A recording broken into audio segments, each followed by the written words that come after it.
This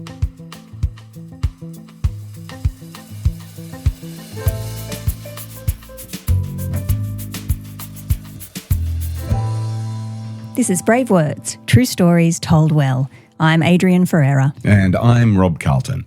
We've been running our Brave Words live storytelling nights for 3.5 years. And over that time, we have met the most extraordinary array of amazing storytellers. We get them through our various networks. So some are professional storytellers, performers, actors, I guess people from my world and Adrian's world that sort of move in that space. The other group of people are people that have come to see the show and thought, hello, I've got a story to tell, and they've written it up and they've sent it through. And we also get a huge number of people through the courses that Adrian runs through her business, Brave Words. And it's been so wonderful to see all these different people come along and sit on our stage and read out their stories. Stephanie East, our storyteller today, came along and did a course, and it unlocked something in her. You might remember one of her previous stories on the podcast called Janet. This is a very different story from Steph. It was recorded live in Gosford at the Funhouse Factory, and it's called Skipping School. Just a note on the recording of this one. It was a very rainy night and we were in the old Funhouse Factory, which had a soft roof. So you'll be able to hear the rain throughout. We think it's kind of charming.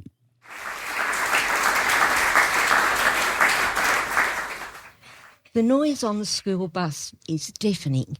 It's spring on the northern beaches and 30-odd teenage girls are swapping stories about their weekend. They're all dressed in the neat blue and white check dress that is the uniform of Narrabeen Girls High. I'm 14 years old and wearing the same blue and white check dress, but I don't feel like one of them. In my mind, I'm an outlaw, an interloper. The problem is, I haven't been to school for weeks, 6 weeks to be precise, and this isn't the first time. In fact, I've been absent for most of my 3rd year of high school. It all began one morning when my mother, bruised and shaken after a violent row with my stepfather the night before, whispered, "Stevie, will you stay with me today?" That day was the first of many days when I stayed to help with housework, care for my baby sister, and become my mother's closest confidant. Soon it was routine for me to skip school. I fell behind in my studies, earning the displeasure of my teachers and struggling with the demanding curriculum. My absences meant losing touch with my classmates. I was rarely around to join an informal study group or an after-school drop-in to someone's house. Increasingly, it felt that my responsibilities at home were crowding out my life as a teenager.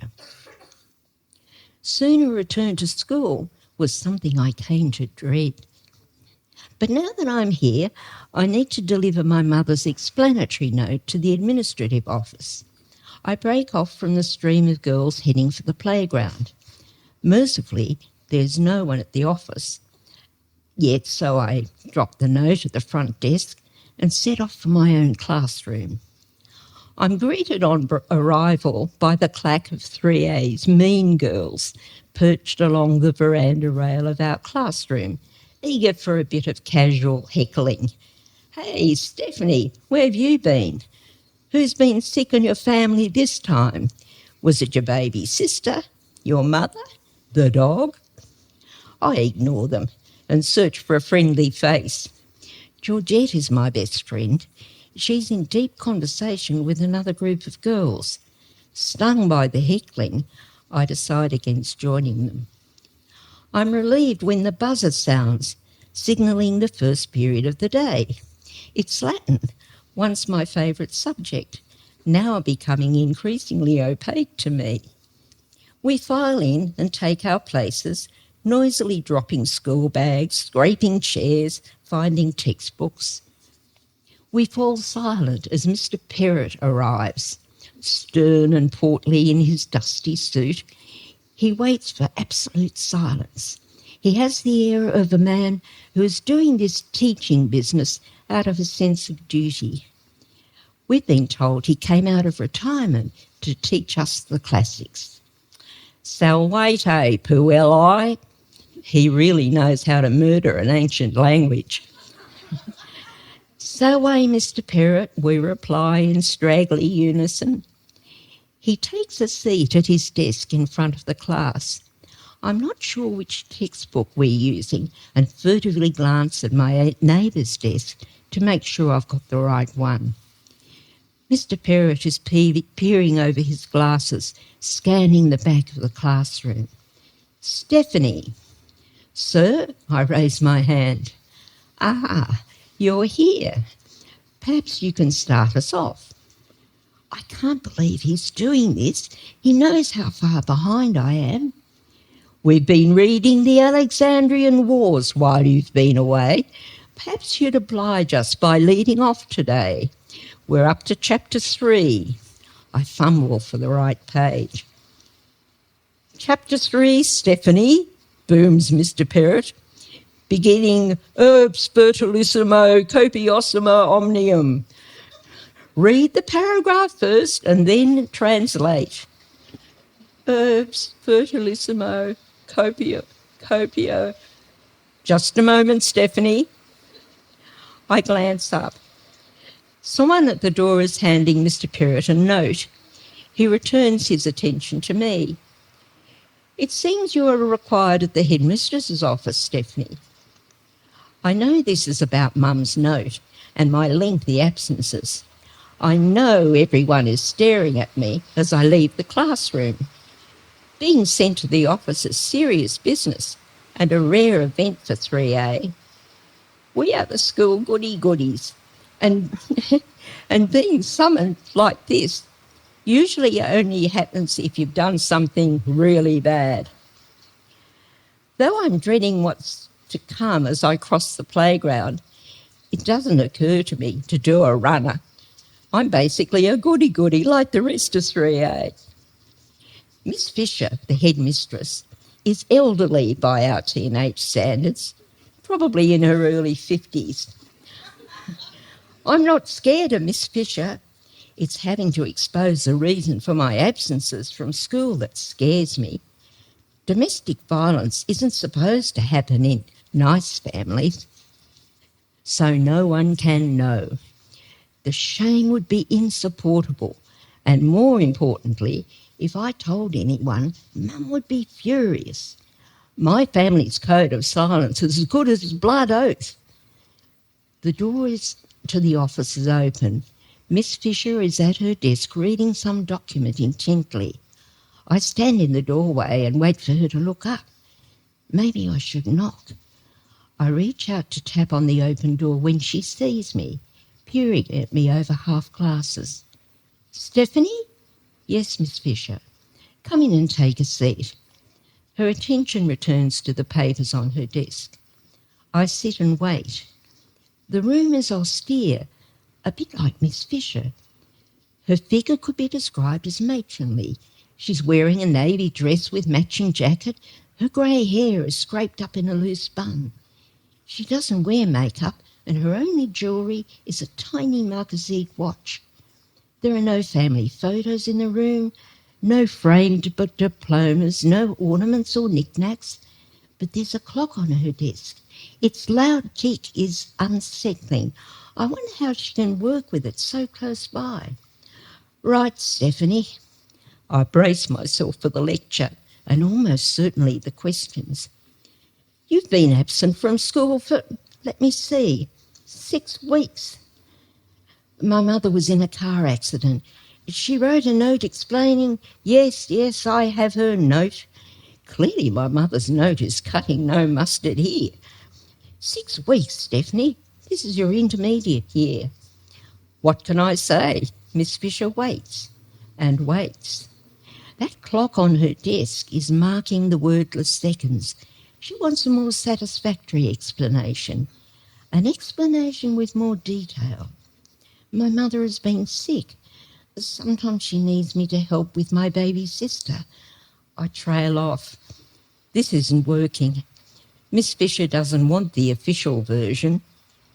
More silence, and that clock. I try again. My mother and stepfather quarrel.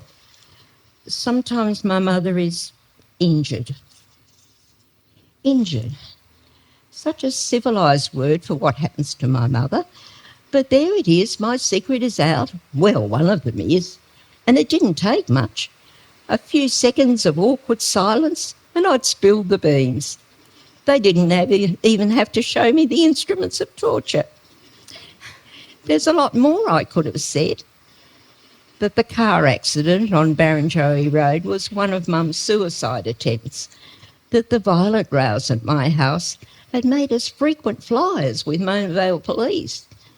That flights in the night to friends or relatives, and once to a caravan park, were a regular occurrence at my place. But I've already said much more than I meant to say. If this gets back to my mother, I'm in even deeper trouble than I am with the school. My Grand Inquisitor leans back in her chair. I'll ask the school counsellor to talk to you, Stephanie. You might find it helpful. Mrs. Gregson is the school counsellor. I only know her as the person who administers IQ tests and gives careers advice. Later, I'm sitting in her office. Unlike Miss Fisher, she's slim and stylish, wearing an elegant linen sheath dress set off with a double string of cultured pearls. Her hair is a gleaming bob. There's even a whiff of Miss Dior about her. All this understated glamour just adds to my sense of shame. I feel gauche, even grubby. She begins briskly. The school doesn't wish to pry into your family's business, Stephanie. Well, that's a relief. No more oversharing for me. But this year is an important one for you. You'll be sitting for the intermediate certificate in November, and you've missed a lot of school. So far, we're in agreement. Miss Fisher tells me that you've been having some trouble at home. Of course, these things can interfere with study. I nod, inwardly acknowledging Mrs. Gregson's gift for understatement. But it's really essential that you attend school regularly. More nodding from me. One thing I've always found to be helpful when facing difficulties in life, she has my full attention now, is to work hard and to play hard. I'm wondering what sort of difficulties she has in mind. She doesn't look like someone who's a frequent flyer with Mona Vale Police. She pauses, allowing a few seconds for her words to take effect. While I understand the work hard bit, my secret life has little room in it for play. I doubt that my solitary laps at the local ocean pool or my appetite for lurid science fiction magazines count as play in her experience. I need to respond now. I'd better make it good. Thank you, Mrs. Gregson. I try to sound as if this advice is just the panacea I've been searching for. I'm hoping to get us both off the hook. It's clear that she's as anxious for this to be over as I am. There's an awkward silence, which she deftly resolves by smiling kindly at me and standing up. Good luck, Stephanie. And remember, work hard and play hard.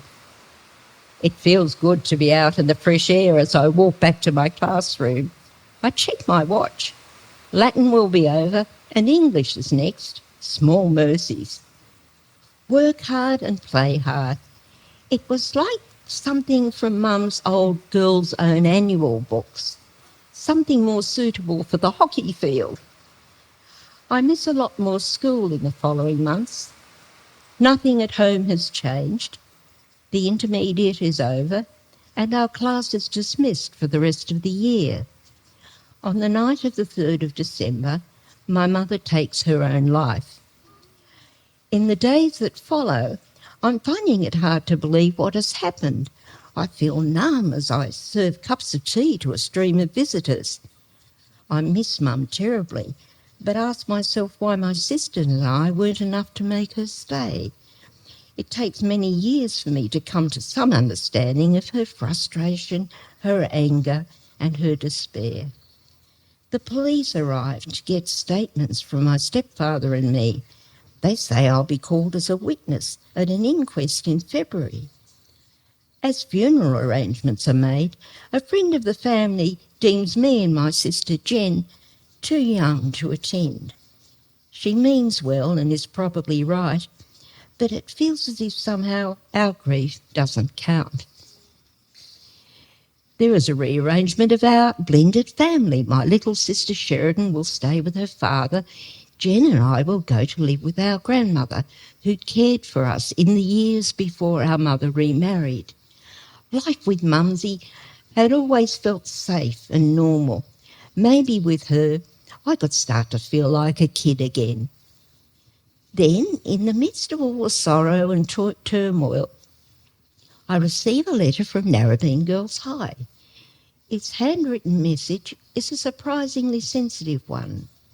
After formally expressing the school's condolences, it goes on to say, "While I cannot hope for my words to ease the pain you must be feeling, experience has taught me that time does indeed heal our wounds.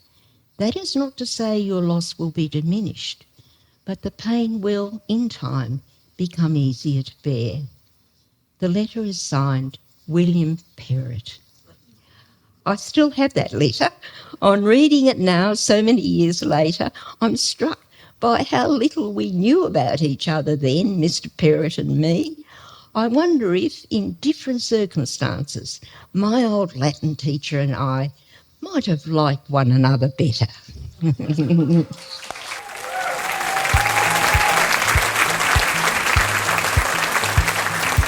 Thank you, Stephanie East. That story is a terrific example of an older person speaking on behalf of their younger selves. Stephanie has obviously experienced what might have been that life-defining moment as a 15-year-old. And she's gone on in the world to grow up, become an adult. She's carried that story in her body and heart all of her life. And then at some point, she sat down and she's written it down and she's read it out. And so in that way, she's speaking on behalf of her 15-year-old self. She's remembering what it was like and she's expressing that. And what I love about that as a generous act is that we can now hear that story and just imagine what it might be like for a young 15-year-old girl who's going through that. And so by listening to Stephanie's story, it gives me a sense of, again, untold trauma that people keep to themselves. They hide it away. They don't want to burden others, and yet they're carrying so much. She was carrying so much in the months and years before that event with her mum occurred, and yet she was able to carry on. And then here we are now, 50 years later, and we hear this story. It's as though it happened yesterday, and we can learn from it. So, Stephanie, thank you. Yeah, it's the power of Stephanie as a writer too, to be able to plunge us back into that immersive world of being 15 at that time of life, in that place. And it really also beautifully illustrates, the ripple effects of family and domestic violence, mental health, the things that children are sometimes grappling with in their households. Steph then left school and she went on to, clearly very bright, went on to have, a career in the end, but trying to finish her education was a really tough thing for her. All those responsibilities and disruptive, just disruption of living arrangements and just emotional experiences. So, yeah, I think Steph, she just writes really beautifully about that startling moment that happened, and it allows us to maybe have a little bit more patience and compassion for young people when we see them. We're not quite sure what they're carrying and what they're dealing with. Yeah, absolutely. And again, Mr. Perrott, he wrote that letter. They didn't have much of a relationship, but he took the time to write to that young girl. And I think that's an aspirational action. So often we wonder, should we, shouldn't we? And yet Stephanie said, I didn't know him very well, but he wrote that and she still got that letter. And so that was just a nice thing for that man to do. Yeah, to reach out. Yep. Yeah. And then if we then look at the craft of the story and the detail of the story, it's the specifics.